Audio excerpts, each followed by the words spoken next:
Because it's not just knocking someone out in front of 50,000 people that creates the high. Well, tell me if I'm wrong. Is it also when you're backstage before you go on, where you're thinking, I don't want to do this. This is crazy. I can't believe I'm here again. So you're going through that tension, that stress, that I can't even believe I'm here, to that high. Is it a combination of those two?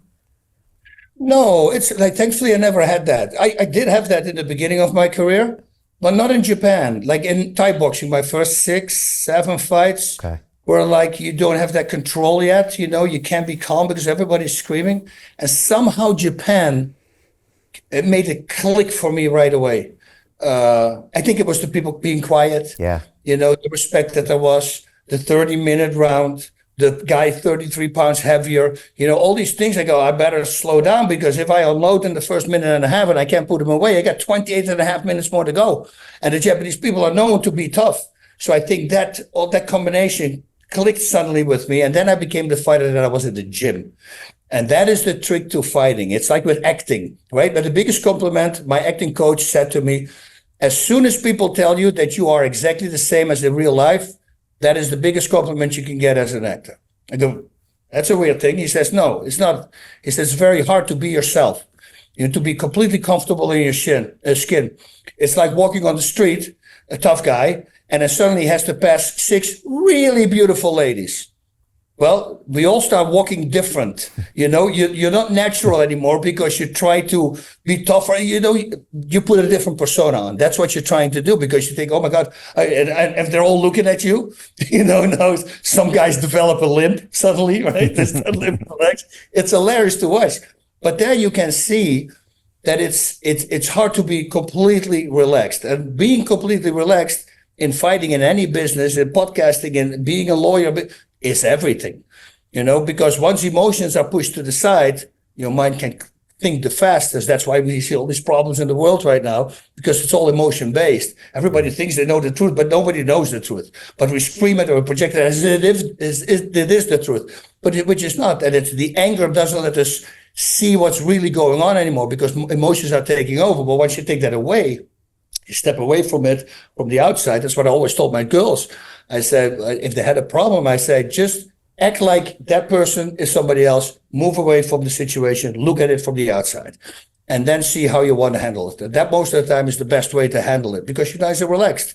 But if you're in that fire, you make wrong decisions, and that's the same in fighting and everything. If you have to do an opening statement and you're a lawyer, somebody's is going to die, well, you better make sure. And it's cool to practice that thing in the mirror, but there's nothing like 12 jurors and the whole people sitting there and now do the same exact speech.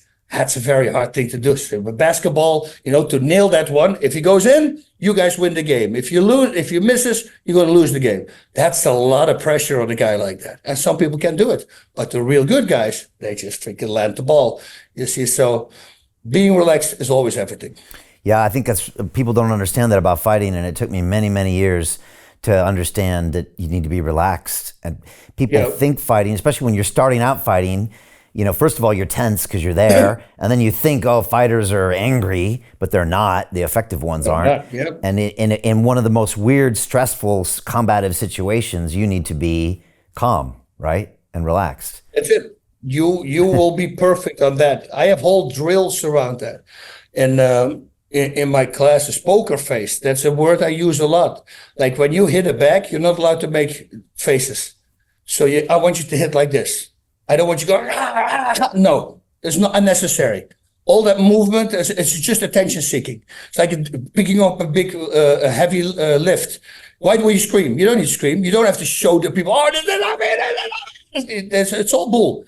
You can do it without any movement and without saying anything. And once you start doing that, your mind becomes so relaxed. Now the body can really react to everything. Like I have this flinching drill. I put you with your back against the wall so you can't get out. And I'm going to start punching you in front of you. Very slow. And I'll hit this far away from your face. But, once you get used to it, I'm going to start very slowly come closer. As soon as there's a flinching, I hold back. I'm going to slow again.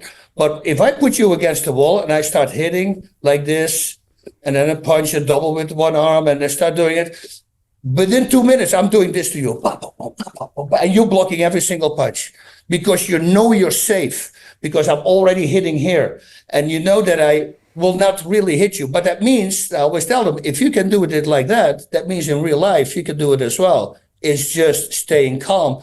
And that's a mistake a lot of fighters make. They think anger should be involved. Anger is controlled anger. That's what Bruce Lee would say. You're relaxed, and as soon as you punch, all the anger you have, put it in a one punch, and then you'll be relaxed again. You see many times in the fight, you see me move and doing this.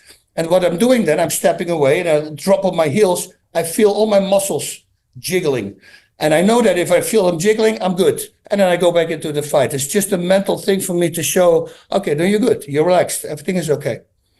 It's fascinating to see how you think about fighting, Bas. It's I think it's called like first principles thinking. That's what like Elon Musk calls it, where you don't do what everyone historically has done. You look at it with fresh eyes and you think to yourself, okay, if this is my objective, what's the best way to get it? Whereas a lot of people think, oh, well, the boxing trainers have been doing this for 20 years, so we're gonna do runs in the morning, or we're gonna do this. But you think about it from a different perspective and think, okay, what can I do or should I do to optimize it? And you come up with these really creative things. And 15 years ago, I went out to LA and trained with you. And I remember you had all these different ways of training. You had the machine that you had set up to practice with. You had different ways of thinking.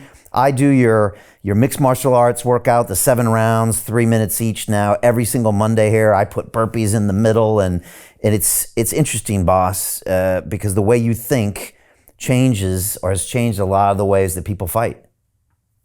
It is, and it's just focusing. It's just doing it. I remember I started doing the submissions. I never had a coach. I taught myself. And then in 2000, I made an instructional DVD, and I got a phone call. And there's this guy claiming it's BJ Penn. So I started laughing, I think, because I never met the BJ before. And I go, yeah, right. Who set you up? And he goes, no, boss, it's really BJ. Then I recognize his voice. I go, oh, shit, hey, man, how you doing? I'm a big fan. He goes, me too. He says, I'm watching your instructionals. I go, uh-oh, what do you think? He goes, I think it's the best instruction I've ever seen in my life. I go, you're serious? He says, who taught you the hand control?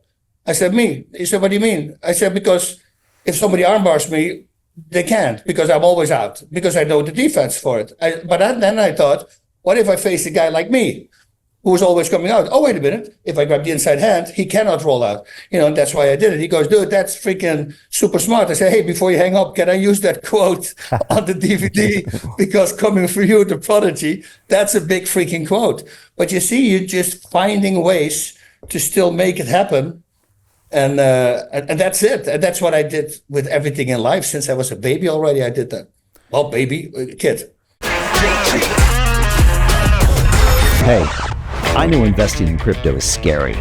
It takes a real leap of faith because there are so many scams, rug pulls, and bad actors out there. It's a dangerous business, which is why 95% of people lose all their money. Well, that's why I created the London Real Investment Club, so you can access the hottest deals on the planet and use the crypto bull market to create the generational wealth that you deserve. Join my team of over 100 people from around the world that are making millions of dollars behind the scenes investing in blockchain, AI, Web3 games, DeFi, Bitcoin, and more. Don't miss out. Click the link below to book a call with one of my team now. But hurry, this bull market will end soon. I know investing in crypto can be scary. That's why you gotta join the investment club. Pull the trigger. Let's do this.